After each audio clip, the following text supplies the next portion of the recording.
तर मित्रांनो बघू शकता आपल्या नवीन टाटा पंच गाडी आपल्याकडे आलेली आहे। ह्या गाडीमध्ये ना आपण 35,000चं पॅकेज फिटिंग करायचं चालू आहे गाडीमध्ये। तर बघू शकता त्यामध्ये आपण काय काय करून देतो मित्रांनो।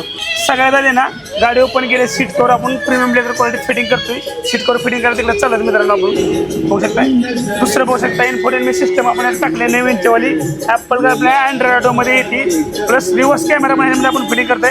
खालचं लेदरवाला फ्लोरिंग ह्याच्यामध्ये होणार आहे। त्याच्याच बरोबर steering cover matching seat cover टाकणार आहे। 3D मॅट टाकणार आहे। आज सगळ्यात महत्त्वाचं 4 दरवाजे 4 स्पीकर पण टाकतोय। सोनी फायनल ऑप्शन आहे तुम्हाला कुठला पण घेऊ शकताय। त्याचबरोबर वरचं रुपरेल बघू शकता एमटेक कंपनीचा आपण टाकलेला आहे। डोअर पट्टा टाकलेला आहे मित्रांनो। डोअर वायझर आपण ह्याच्यामध्ये टाकलेले आहे। विंडो आणि स्काचं खालचं स्टीलचे पट्टी टाकलेले आहे। समोरचे फॉग लॅम्प आपण टाकतो LED मध्ये। हे व्हील कॅप इथं लागणार आहे। त्याचबरोबर स्कप प्लेट इथं बघू शकता बॅचिंग पंचचे ते पण आपण लावले। हँडल कवर पण आपण ह्याच्यामध्ये लावलेले आहेत बघू शकताय। त्याचबरोबर मटलॅप चिखल वगैरे उडू नये ते पण लावणार आहे। आता सध्या लावून झालं नाही ते पण तुम्हाला भेटणार आहे। आणि तुम्ही पंच घेतले असेल तुम्ही विजिट करायचं आहे जनरल नाशिक फाटा पिंपरी चिंचवड पुणेमध्ये।